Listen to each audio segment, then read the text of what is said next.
Giovanni Maria Angioi è una delle figure più complesse e discusse della storia sarda di fine Settecento. Non nasce come rivoluzionario, né come oppositore del potere. Nasce come giurista e magistrato dello Stato sabaudo. Ed è proprio questa contraddizione a rendere la sua vicenda storicamente rilevante. Angioi nasce il 21 ottobre 1751 a Bono, in una Sardegna che fa parte del Regno di Sardegna governato dai Savoia. L'isola è formalmente inserita in uno Stato moderno, ma nella realtà conserva strutture sociali e giuridiche di origine feudale. I feudatari esercitano diritti economici e fiscali su intere comunità. Le campagne sono attraversate da tensioni continue, conflitti locali e proteste. La società sarda dell'epoca è segnata da un forte squilibrio. Da un lato le élite urbane e amministrative, dall'altro una popolazione rurale sottoposta a obblighi, tasse e vincoli ereditari. È in questo contesto che Angioi si forma e costruisce la propria carriera. Studia diritto e intraprende il percorso tipico di un funzionario dello Stato. Diventa magistrato della Reale Udienza, uno dei principali organi giudiziari del regno. In questa fase non risulta un oppositore del sistema.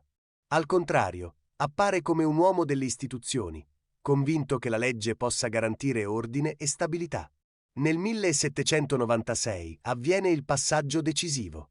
Angioi viene nominato alternos. Si tratta di un incarico straordinario che lo rende rappresentante diretto del viceré nelle zone interne dell'isola. Il suo compito è ristabilire l'ordine in territori attraversati da rivolte e disordini.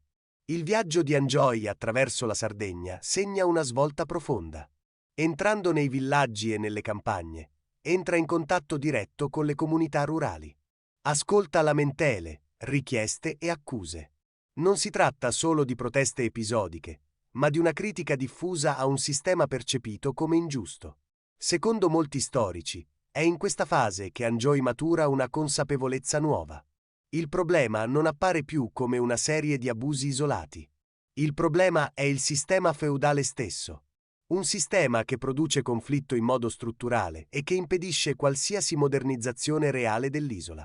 Da funzionario incaricato di reprimere i disordini, Angioi si trasforma progressivamente in un interprete delle rivendicazioni. Questa trasformazione non è improvvisa.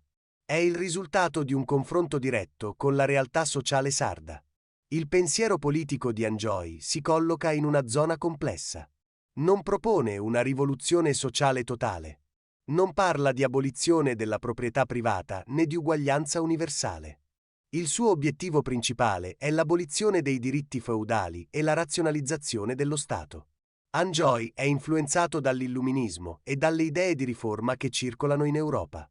Guarda con interesse alla Francia rivoluzionaria.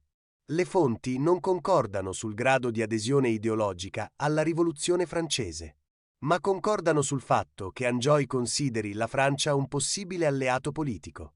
In questa fase, Angioi tenta di tradurre le proprie idee in azione concreta. Qui emerge il conflitto con lo Stato sabaudo. Le autorità temono che le sue posizioni possano destabilizzare l'ordine politico. Temono il contagio rivoluzionario e la perdita di controllo sulle campagne. Il margine di manovra si riduce rapidamente. Angioi passa da rappresentante del potere a figura scomoda. Il suo progetto politico non trova sostegno istituzionale sufficiente. La rottura diventa inevitabile. Il tentativo di riforma fallisce. Non per mancanza di consenso popolare, ma per l'opposizione dell'apparato statale.